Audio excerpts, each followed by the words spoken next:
Okay, now we can see your slide, Dr. Hanan. Assalamu alaikum. Good morning, everybody. I want to thank the Al-Fuad group for giving me this opportunity to present in this mini symposium. So I'll talk today about the treatable cerebral palsy. As you know, that the cerebral palsy is one of the most common presentation that we can see in our clinic as a pediatrician and pediatric neurologist. So I want to share with you this inspiring story about this lady, Jane Abbott.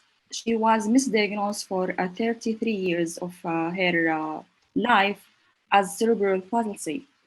But after those years, she was discovered and diagnosed as one of the treatable inborn error of metabolism. And I will show you in the video the difference the huge difference that's happened in her life. So anyway, I'm gonna walk or try.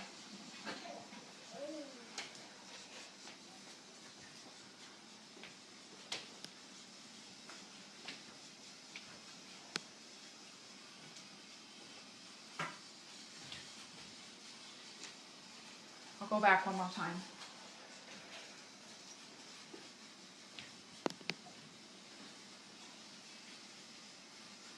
Oh, okay.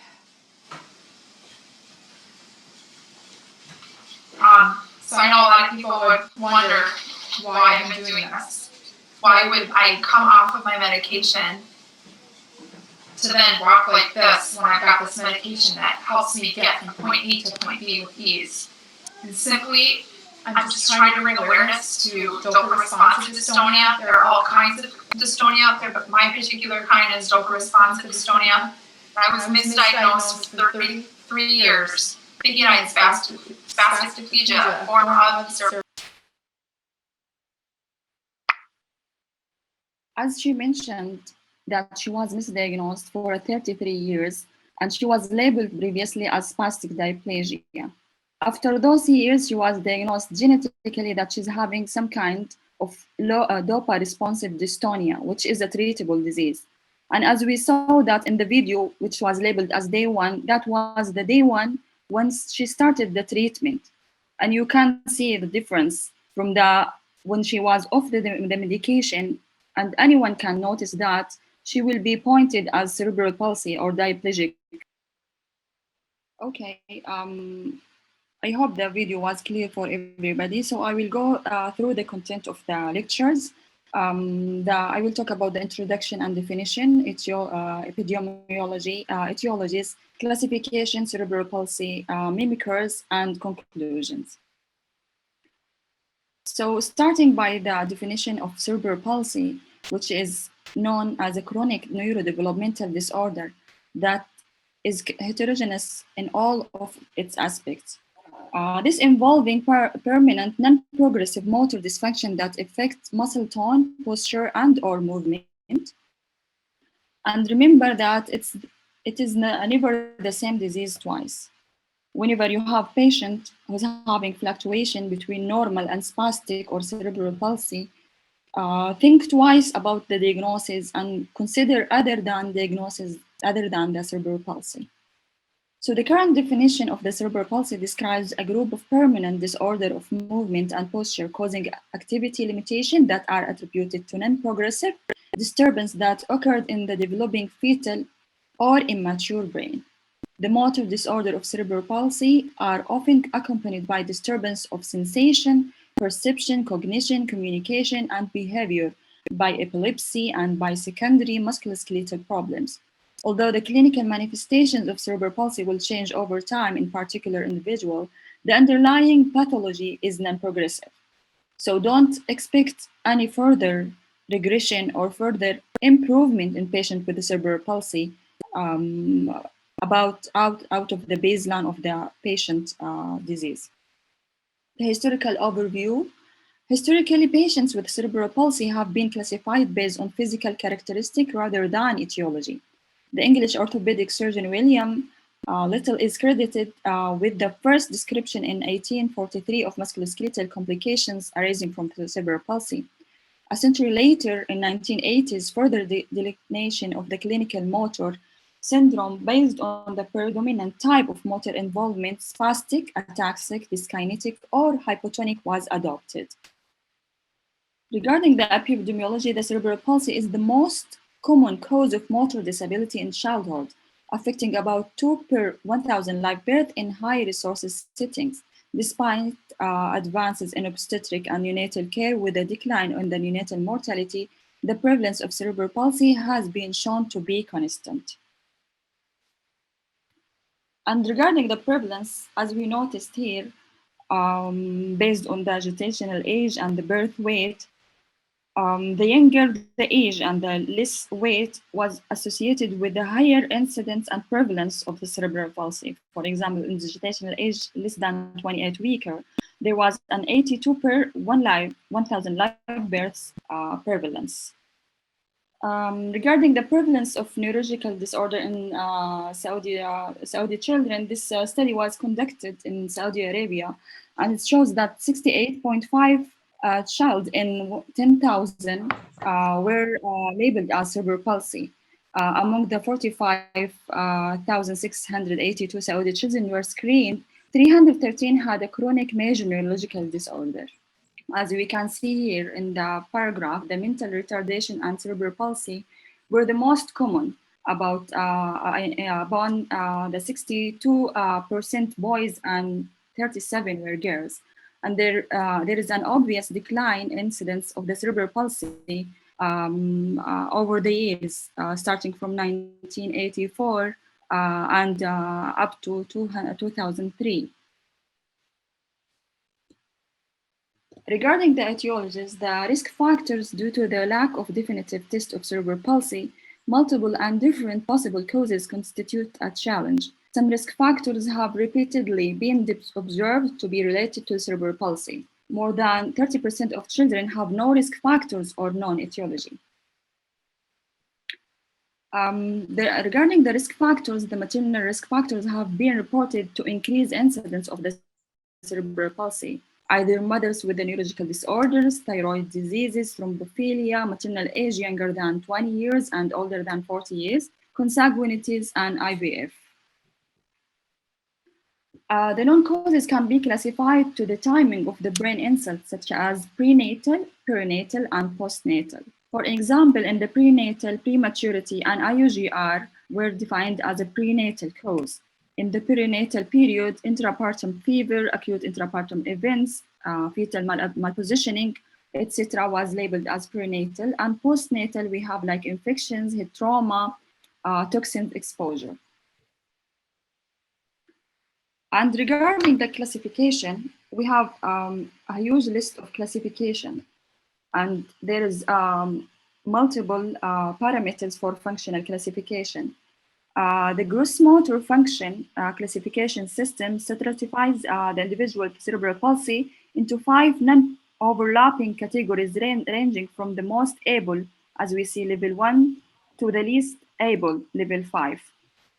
Individuals at level 1 and 2 can ambulate independently without assistance, varying in terms of their capacity to run, jump, climb stairs. And individuals in level 3, as we see, are ambulate independently with assistant walker, crutches, leg braces, whereas those at level 4 and 5 on the wheelchair bound and differing in their ability to control the wheelchair themselves. The question, will my child walk, represent a major concern for parents upon being told the diagnosis of cerebral palsy in the affected child is not yet ambulatory. Stratification through the GFCS objectively respond to this explicit concern. 2/3 of individuals with cerebral palsy will be assigned to this classification through level 1 and 3, indicating ambulation with level 3 or without level 1 and 2 assistance. Slightly more than half, or 55%, will be in the level 1, 45%, and level 2, 10%, and 12% will be in level 3. The one-third that will be wheelchair-bound, level 4 and 5, will be equally split between these two assignations. This is another classification system, which is known as manual ability classification system. The doctor will go through the scheme, and this used to assess fine motor skills and the ability of cerebral palsy children to handle objects in everyday activity. Used in more than 4 years of age, the discrimination between the levels is based on the quality and quantity of the performance in everyday life and whether there is any need for assistance or adaptation to carry out these tasks. You can take screenshot because this is very helpful for the family medicine and general pediatrician.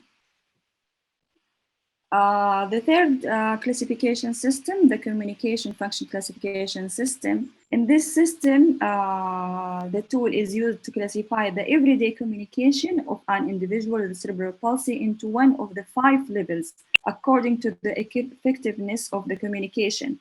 It consists of 5 levels, as you can see, which describe everyday communication ability. Classification is based on the effectiveness of communication between a sender and receiver of the information. It considers the familiarity of the person's communication partners. A person classified at level 1 is more able to communicate than a person classified at level 5. Cerebral mimickers and recent studies. After we... Yes. Okay. The cerebral palsy is often associated with epilepsy, intellectual disabilities, visual and hearing impairments, which contribute to the clinical heterogeneity of cerebral palsy. A systemic review found that at least 54 treatable inborn error of metabolism mimicking cerebral palsy, which made a very huge level of change of the cerebral palsy care if that we have known the diagnosis earlier. The whole exome sequences or the genetic studies was performed by McMichael 8 and Matthew 8 in 183 and 60 cerebral palsy patients respectively. The cerebral palsy causing variant were found in 14% and 65% of their patients respectively. For further details of those studies, you can screen the barcode and go for further link information.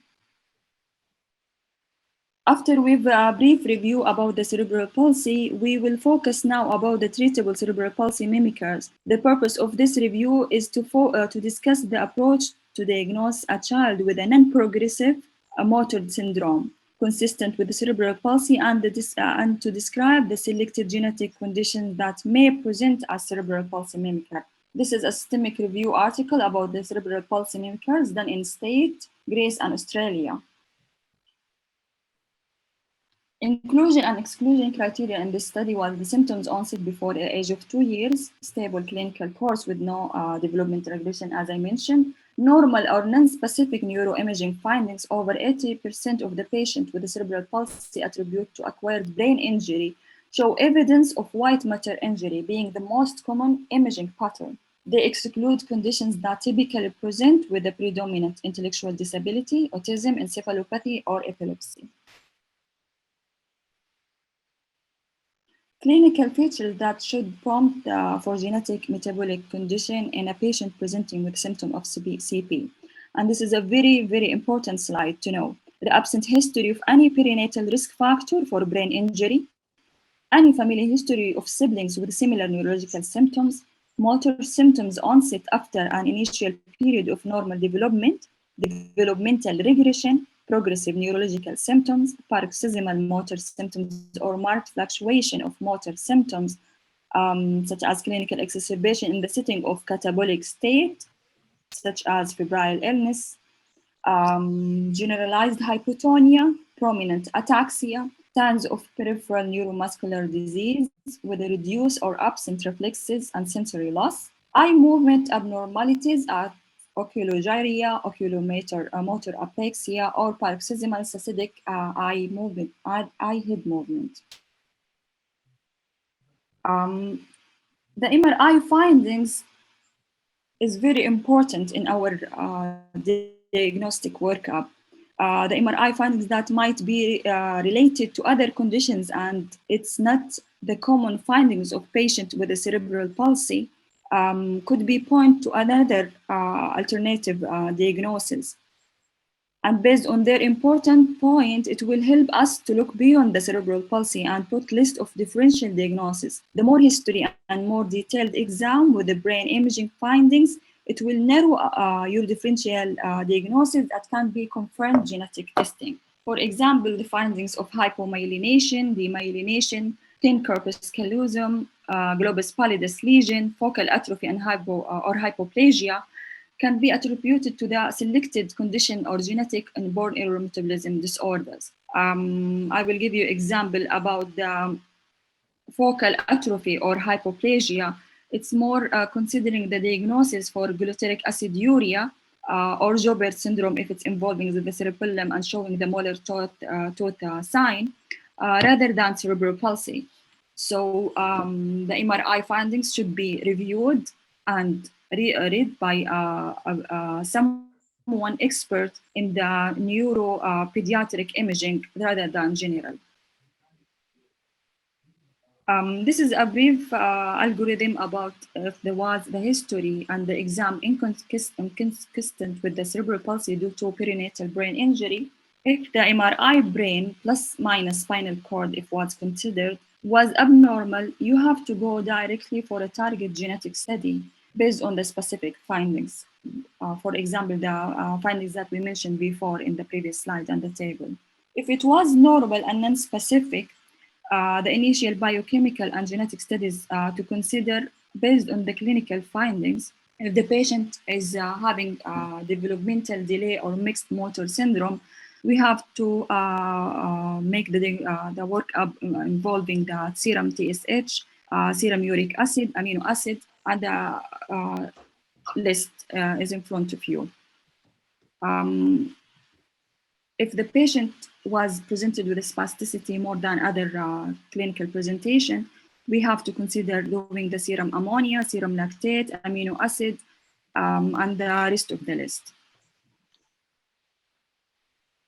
If the patient was presented with dystonia and chorea, we have to consider also plus the basic workup, the serum alpha-fetoprotein, organic acid, more specifically the CSF studies for the neurotransmitter disorder. And if the patient was presented with ataxia, we have to add further biotinase level, mitochondrial genetic analysis, and the microarray. The microarray should be considered in all the patients with the non-specific cerebral palsy findings.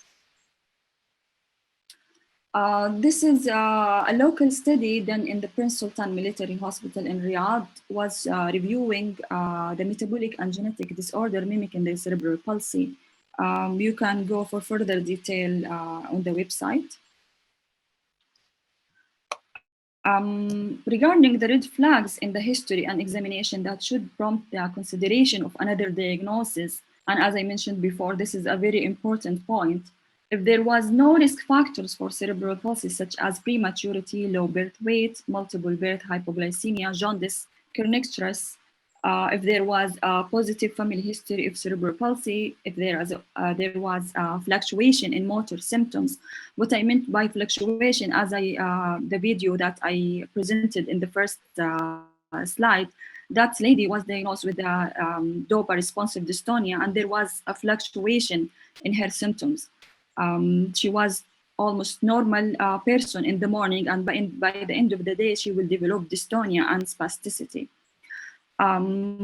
Next point, the paroxysmal symptoms in the relation to time of the day, diet, fasting, or activity, progressive neurological symptoms, and regression of the milestone.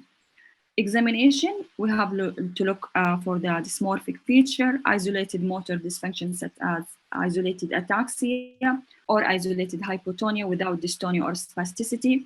If there is a peripheral nervous system abnormalities such as absent reflexes, sensory sign, if there is an eye movement abnormalities like oculogyria, oculomotor apraxia or paroxysmal cystitic eye movement, if there is optic atrophy or retinopathy. Here I will go briefly because the differential is very long. So the common metabolic and genetic disorder that mimics cerebral palsy according to the prominent motor function. If the disorder with prominently spasticity, we have to consider hereditary spastic paraplegia, arginase deficiency, biotinidase deficiency, and the list is in front of you. If there is a disorder with prominent dyskinesia, consider DOPA-responsive dystonia as the case that we presented initially. Sepia-Petrin reductase deficiency, which is a neurotransmitter disorder, glutaric aciduria, and the rest of the list. If the patient with a disorder with a prominent ataxia, consider glucose transporter deficiency, ataxia telangiectasia, and Joubert syndrome, and etc. I want to share with you one of my patients. This patient was referred for me at the age of 6 months of her age. She was referred due to developmental delay and hypotonia, and she was considered as cerebral palsy. She was full term, born by spontaneous vaginal delivery with an uneventful pregnancy course. Since birth, the mother noticed that her baby is flabby, and she started to seek medical advice for her problem. She was advised to give the child the chance to grow and to observe her development. At the age of 1 year, the patient started to develop abnormal movement. This is the patient in her initial presentation to me in the clinic. As you see here, the patient is having abnormal posture, and she's having squint, respiratory distress, and everyone that time told the mom she's having adenoid hypertrophy. This is what caused her problem and developmental delay.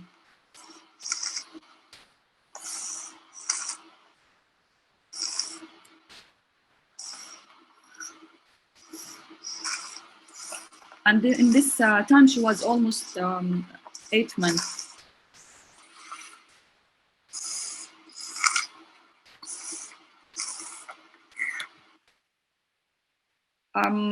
During that period, she started to develop frequent chest infection. We admitted her, and we noticed that, as you see here, she's having a very labored breathing and difficulty with breathing, and the very weird things that she was fluctuating.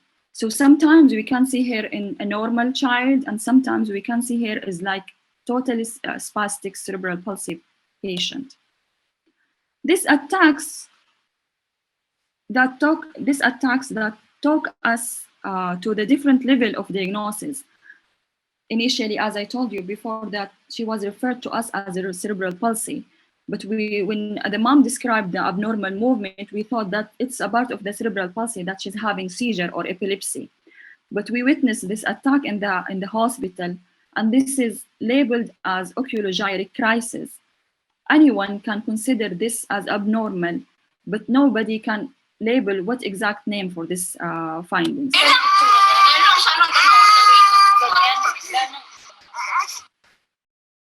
As you can see that she's having a very forceful upward gazing. This attack was initially like 5 minutes, lately started to be as like almost 1 hour, which required hospital admission and also ICU admission because she wasn't responding to the anti-epileptic medication. That time, we start to think about another alternative diagnosis. So we did our basic lab work and MRI, everything was normal. So we went to the genetic study, and we did for this patient whole exome sequence, which reveals that there was a SPR gene mutation labeled for Sepia-Petrin reductase deficiency, which is a neurotransmitter disorder. And surprisingly, the patient, once we started the medication, she showed us the dramatic improvement of her symptoms. The treatment is a long life treatment because this is a replacement for the deficiency of the neurotransmitter. We started to treat her on L-DOPA in combination with carbidopa, which is a cinnamate, and also 5-hydroxytryptophan. And I will show you here a recent video for the patient after we starting her on the treatment. She was labeled as cerebral palsy, and now we can see her as almost a normal child who's running and playing everywhere. Conclusion: a large number of inborn error of metabolism can present with the cerebral palsy symptoms as cerebral palsy mimickers. Unfortunately, mostly treatable, such as neurological damage, can be either by reversed or prevented. Detailed history and good clinical exam, it will guide to the right direction, either for the chosen diagnostic test and the future outcome and plan. Kindly think twice if you noticed any patient with an extraordinary cerebral palsy findings. This is my references, and I want to thank you and thanks for the Al Fuad group. And if there are any questions or query. Really, I want just to thank you for your presentation. It's really I enjoy it. It was really practical, more clinical parts, and the last case was really, Alhamdulillah, by the help of God, with your support, that child getting better. But my concern here, I saw one of your slides. That the male gender is one of the risk factors. Correct me if I'm not wrong. Yes. Is it? Yeah. What's make the male gender common with the cerebral palsy more than the female gender? Was there any reason, or just it happened by statistics? You mean it's more in the male gender?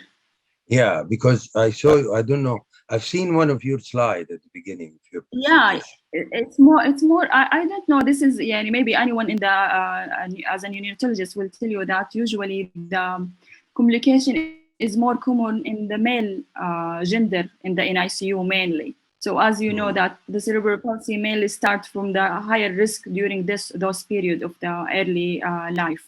So this is mainly due to, I'm not sure exactly, but this is well known among the neonatologists that complication is more common in the male in general than female. And the survival is better in the female more than the male. I don't know exactly why. Yeah, because you said there is some genetic predisposing factors, maybe due to the XY chromosomes.